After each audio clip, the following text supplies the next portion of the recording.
అందరికీ నమస్కారం. Press media మిత్రులందరికీ నమస్కారం తెలియజేస్తూ, మరి కాంగ్రెస్ ప్రభుత్వం హామీలపైన కప్పదాటు వైఖరిని ప్రజలు గమనిస్తూ ఉన్నారు. సో ఆ హామీలపైన స్పష్టత లేదు. మొన్న ఇదే వేదిక పై నుంచి నేను మాట్లాడడం జరిగింది. పార్లమెంట్ సమీక్షా సమావేశం తర్వాత మేము క్లియర్గా చెప్పడం జరిగింది ఏంటంటే, ప్రభుత్వం చాలా ఇష్యూస్ పైన ఫెయిల్ అయింది. తక్కువ షార్ట్ పీరియడ్లో మరి అవకాశం ఇవ్వాలని మా నాయకుడు కేసీఆర్ గారు చెప్పడం వల్ల మేము ఎక్కువ మాట్లాడలేకపోతున్నామని ఆ రోజు కూడా స్పష్టంగా చెప్పడం జరిగింది. అయితే ఈరోజు ఏంటంటే మహిళలకు సంబంధించిన 6 గ్యారంటీలకు సంబంధించినటువంటి ఇష్యూస్ పైన వారు చెప్పడం జరిగింది. ప్రజాపాలనకు సంబంధించినటువంటి సమస్యలపైన మొన్న దరఖాస్తులు తీసుకున్నారు. అది 6 గ్యారంటీలు కాదు, కేవలం 5 గ్యారంటీస్ అని కూడా ఆ రోజు చెప్పడం జరిగింది. అంటే దాంట్లో యువ వికాసం అనేది లేదు. అదేవిధంగా మహాలక్ష్మి పథకంలో కూడా బస్ ఫ్రీ ఇస్తున్న తప్ప మళ్ళీ మనకు 2500 పర్ మహిళకు కానీ 500 రూపీస్ గ్యాస్ కానీ ఇవ్వడం లేదు. సో ఇవన్నిటి కూడా మేము మాట్లాడుతూ మాకు ఆ రోజు మేము క్లియర్గా చెప్పడం జరిగింది ఏంటంటే, ప్రోటోకాల్ ఇష్యూస్ వస్తూ ఉన్నాయి, సెక్యూరిటీకి సంబంధించినటువంటి ఇష్యూస్ వస్తూ ఉన్నాయి అని చెప్పడం జరిగింది. దాంట్లో భాగంగానే నిన్న మేము నలుగురం మెదక్ జిల్లాకు సంబంధించినటువంటి శాసనసభ్యులమందరం కూడా మరి శివధర్ రెడ్డి గారు అడిషనల్ డీజీ గారికి కలవడం జరిగింది. కలిసి మేము ఎదుర్కొంటున్నటువంటి సమస్యలపైన వారికి చెప్పడం జరిగింది. కాంగ్రెస్ ఎందుకంటే మేమందరం కూడా ప్రజలతో ఎన్నుకోబడ్డటువంటి ఎమ్మెల్యేలం, వారు అదేవిధంగా ఎన్నుకోబడ్డారు. కాంగ్రెస్ పార్టీకి సంబంధించిన వాళ్ళం, మేము అదేవిధంగా ఎన్నుకోబడ్డాం. కాబట్టి మరి ఈరోజు వాళ్ళని ఒక రకంగా మమ్మల్ని ఒక రకంగా చూస్తూ వారికి ఎస్కాట్ పైలటింగ్ ఇస్తూ మాకు ఇవ్వకుండా ఇబ్బంది పెడతా ఉన్నారు. మరి ప్రోటోకాల్ ఇష్యూస్ వచ్చినప్పుడు మా ఫొటోస్ పెట్టట్లేదు, వాళ్ళ ఫొటోస్ పెడుతున్నారని చెప్పేసి కూడా మేము స్పష్టంగా చెప్పడం జరిగింది. వీటన్నిటిని కూడా మాట్లాడుతున్నటువంటి సందర్భంలో మరి అదేవిధంగా ముఖ్యమంత్రి గారు కూడా అందుబాటులో ఉన్నారన్న ఆలోచనతో వారి దృష్టి కూడా తీసుకోవాలని కర్టెసీగా కలవడం జరిగింది.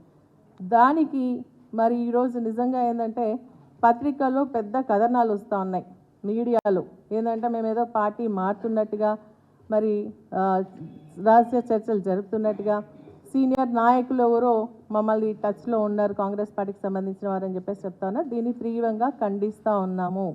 ఎందుకంటే మేము పార్టీ మారే ఉద్దేశం లేదు. మా నాయకుడు కేసీఆర్ గారి పైన పూర్తి నమ్మకం విశ్వాసంతో వారి నాయకత్వము పనిచేయడానికి మేము ఉన్నామని మొన్న కూడా స్పష్టంగా చెప్పడం జరిగింది.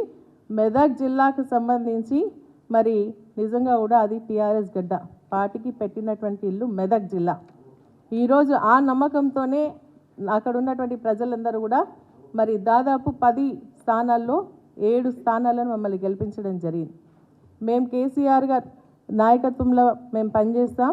మా మెదక్ జిల్లాకు సంబంధించి రానున్నటువంటి ఎన్నికల్లో పార్లమెంటు పైన మరి టీఆర్ఎస్ జెండా కూడా ఎగురవేస్తామని చెప్పి స్పష్టంగా చెప్తా ఉన్నాం. దీని ఏంటంటే మా పైన ఏంటంటే రాజకీయ ఉద్దేశంతో కొంతమంది దుష్ప్రచారం చేస్తూ ఉన్నారు. మరి నిజంగా కూడా మా నాయకులకు మా పైన అపనమ్మకం లేదు, కానీ దాన్ని కన్ఫ్యూజన్ క్రియేట్ చేయడానికి ఈరోజు కూడా పేపర్లో మేము ఇంతకుముందు వస్తూ చూడడం జరిగింది. మేము నలుగురం శాసనసభ్యులం కలిసి వివరణ ఇస్తూ ఉన్నామని. ఎవరికి వివరణ ఇస్తాం? మేము మా పార్టీకి అటువంటి నమ్మకం మా పైన ఉంది, మాకు మా పార్టీ పైన గౌరవం ఉంది. మేము పార్టీ నాయకత్వంలో పనిచేయడానికి సిద్ధంగా ఉండి కర్టసీగా కలిసినటువంటి దాన్ని ఈరోజు దుష్ప్రచారం చేయడం మంచి పద్ధతి కాదు అని చెప్పేసి నేను తెలియజేస్తున్నా. దీన్ని తీవ్రంగా ఖండిస్తా ఉన్నా. మేము వివరణ ఇవ్వడానికి రాలేదు. ఈరోజు ఏంటంటే ప్రజల్లో ఒక కన్ఫ్యూజన్ క్రియేట్ చేస్తూ ఉన్నారు ఈ కథనాల ద్వారా. అందుకనే మా నాయకులకు మా కార్యకర్తలకు మరి మేము చెప్తా ఉన్నాం, కన్ఫ్యూజ్ కాకండి.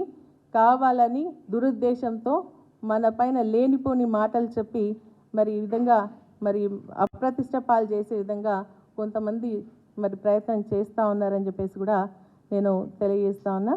మరి ఈరోజు నిజంగా కూడా మేము చాలా సమస్యలు ఎదుర్కొంటున్నాం. నేను సీనియర్ ఒక 3 సార్లు ఎమ్మెల్యేగా చేసి మంత్రిగా చేసి ఇప్పుడు మళ్ళీ 4సారి శాసనసభ్యులుగా ఎన్నుకోబడ్డారు. కానీ అయినా కూడా ఇబ్బందులు వస్తాను. ఇప్పుడు కూడా నేను వస్తూ ఉన్నప్పుడు మాకు సంబంధించినటువంటి కార్పొరేటర్కి సంబంధించినటువంటి కొన్ని బోర్ మోటార్ లాగడం లాంటిది అవన్నీ కూడా చేస్తూ ఉన్నారు. అవన్నీ కూడా మేము ఎదుర్కొంటున్నాం. కాబట్టి సీఎం గారితో నిన్న మాట్లాడుతూ ప్రోటోకాల్, అదేవిధంగా మాకు ఎస్కాట్ ఇవ్వట్లేదు, పైలటింగ్ ఇవ్వట్లేదు. అదేవిధంగా కొన్ని అభివృద్ధికి సంబంధించినటువంటి విషయాలపైన మరి మాకు సహకరించాలా, ఎందుకంటే మా ప్రజలు కూడా అభివృద్ధిని కోరుకుంటా ఉన్నారు అన్న ఆలోచనతోనే మేము నిన్న వెళ్ళి కలవడం జరిగిందే తప్ప వేరే రాజకీయ దురుద్దేశం కానీ మరి పార్టీ మారేటువంటి ఆలోచన కానీ మాకు లేదు అని చెప్పి స్పష్టంగా తెలియజేస్తాను. ఆ రోజు కూడా మేము నిబద్ధతతో ఉన్నాం, మరి అదేవిధంగా క్రమశిక్షణతో ఉన్నాం. ఈరోజు కూడా అదేవిధంగా పార్టీ నాయకత్వం ఆధ్వర్యంలో పనిచేయడానికి సిద్ధంగా ఉన్నామని చెప్పేసి కూడా నేను స్పష్టంగా మీకు తెలియజేస్తాను. ఎందుకంటే ఈరోజు చాలా ఒక్క రోజుల్లో ఎన్ని రకాలుగా మాట్లాడడం అంటే నిజంగా కూడా బాధాకరమైనటువంటి విషయం. కలవడం తప్ప అని చెప్పేసి మరి నిజంగా కూడా మరి నిన్న మా ఎమ్మెల్యే గారు చెప్పినట్టుగా అభివృద్ధి నిరంతర ప్రక్రియ.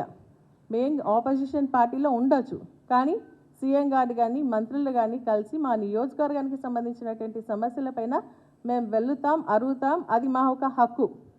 అదేవిధంగా మన రేవంత్ రెడ్డి గారు కూడా, సీఎం గారు కూడా మరి అక్కడ పైన కేంద్రంలో ఉన్నటువంటి మంత్రులను కానీ ప్రధానమంత్రిని కానీ కలవడం జరుగుతుంది. ఇది సహజం. మనకు సంబంధించినటువంటి సమస్యలు పరిష్కరించడంలో అది ఒక ప్రక్రియ. వెళ్ళాల్సినటువంటి బాధ్యత మా పైన ఉంది, మేము వెళ్ళినాం.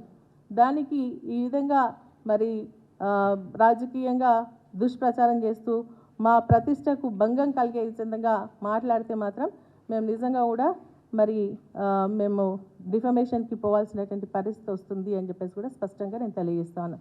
ఈ రోజుకు సంబంధించిన కొన్ని ఇష్యూస్ పైన కూడా, ప్రోటోకాల్కి సంబంధించినటువంటి ఇష్యూస్ పైన కూడా మన ప్రభాకర్ గారి, మరి అదేవిధంగా మన మైపాల్ రెడ్డి గారు కానీ, అదేవిధంగా మా మాణిక్యరావు గారు కానీ, చింతా ప్రభాకర్ గారు ఎదుర్కొంటున్నారు. మన చింతా ప్రభాకర్ గారు మొన్న కూడా నేను స్పష్టంగా చెప్పినాను, కళ్యాణ లక్ష్మి చెక్కులు పంపిణీ చేసింది ఎవరు, గతంలో ఎవరు పంపిణీ చేసింది, ఎమ్మెల్యేలు పంపిణీ చేసింది. అదేవిధంగా ఈరోజు వారు పంపిణీ చేసేందుకు వెళ్తే అక్కడ ఉన్నటువంటి కాంగ్రెస్ పార్టీ ఇన్ఛార్జీలు వచ్చి ఆయనకు ఆరోగ్యం బాగాలేదు, అయినప్పటికీ కూడా ఆయన పక్కకి జరిపి వాళ్ళు ఇచ్చినటువంటి పరిస్థితి ఉంది. ఈరోజు మేము ఏదైనా కార్యక్రమం కోటే మాకంటే ముందే కాంగ్రెస్ పార్టీకి సంబంధించిన వాళ్ళు కూర్చొని మాకు ఎమ్మెల్యేగా ఉన్నటువంటి హక్కుకు భంగం కలిగిస్తున్నారు, మమ్మల్ని పక్కకు కూర్చోబెట్టేటువంటి పరిస్థితి వస్తూ ఉందని చెప్పేసి నేను అడిషనల్ డీజీ గారిని కూడా కలవడం జరిగింది. అదేవిధంగా అదే విషయాన్ని మేము సీఎం గారి దృష్టికి కూడా తీసుకెళ్లడం జరిగింది. అభివృద్ధికి సహకరించాలని అడిగినాం. ప్రజలు గెలిపించినటువంటి ఎమ్మెల్యేలుగా మాకు మరి సహకరించి మా నియోజకవర్గ అభివృద్ధి ఇంతకుముందు ఇచ్చినటువంటి శాంక్షన్స్ ఆపేయడం జరిగింది, అవన్నీ కూడా ఇవ్వాలని చెప్పేసి చెప్పడం జరిగింది. సో మేము అడుగుతా ఉన్నాం, ఈ ఒక సమస్యలు ఏవైతే ఈరోజు వారు అంటే హామీలు ఇచ్చిండ్రో ఆ హామీలన్నీ కూడా నెరవేర్చాలని చెప్పేసి చెప్తూ, మరి అదేవిధంగా మనకు కరెంటు బిల్లులు కూడా ఈరోజు మా గ్రామాలకు వెళ్తున్నప్పుడు కరెంట్ బిల్లులు కట్టమని ఫోర్స్ చేస్తున్నారని ప్రజలు అడుగుతున్నారు. మేము అడిగినప్పుడు ఖచ్చితంగా ప్రభుత్వం దృష్టికి తీసుకెళ్ళాలి. ఆ విధంగా మేము అడుగుతాను. మీరు జనవరి నుంచి కరెంట్ బిల్లులు కట్టొద్దన్నారు, మరి ఇప్పుడు ఎందుకు ఫోర్స్ చేస్తున్నారని అడిగితే మాత్రం మరి దాన్ని రాజకీయ దురుద్దేశం అని అంటే ఎట్లా? ఆపోజిషన్లో ఉన్నాం, కరెక్ట్గా మేము ఆపోజిషన్ పాత్ర పోషిస్తాం. ఇప్పుడు కానీ అసెంబ్లీలో కూడా మా వాదన వినిపిస్తాం ప్రజల పక్షాన. అదేవిధంగా ప్రజలకు సంబంధించినటువంటి సమస్యలు కూడా మరి ముఖ్యమంత్రి గారు కానీ, మంత్రులు కానీ, అధికారుల దగ్గర కానీ వెళ్ళాల్సినటువంటి బాధ్యత మా పైన ఉంది. ఖచ్చితంగా వెళ్తాం. దీన్ని మేము నిజంగా నిన్నటి నుంచి వస్తున్న దాన్ని చూస్తుంటే చాలా బాధ అనిపిస్తుంది. ఎందుకంటే ఒక సీనియర్ శాసనసభ్యులుగా ఇటువంటి అపనిందను మరి నా మీద వేయడం అనేది మంచిది కాదు అని చెప్పేసి కూడా నేను చెప్తాను. ఇటువంటి మీడియాలో వచ్చేటువంటి కథనాలు ఏమున్నా కూడా స్పష్టంగా మమ్మల్ని అడగండి.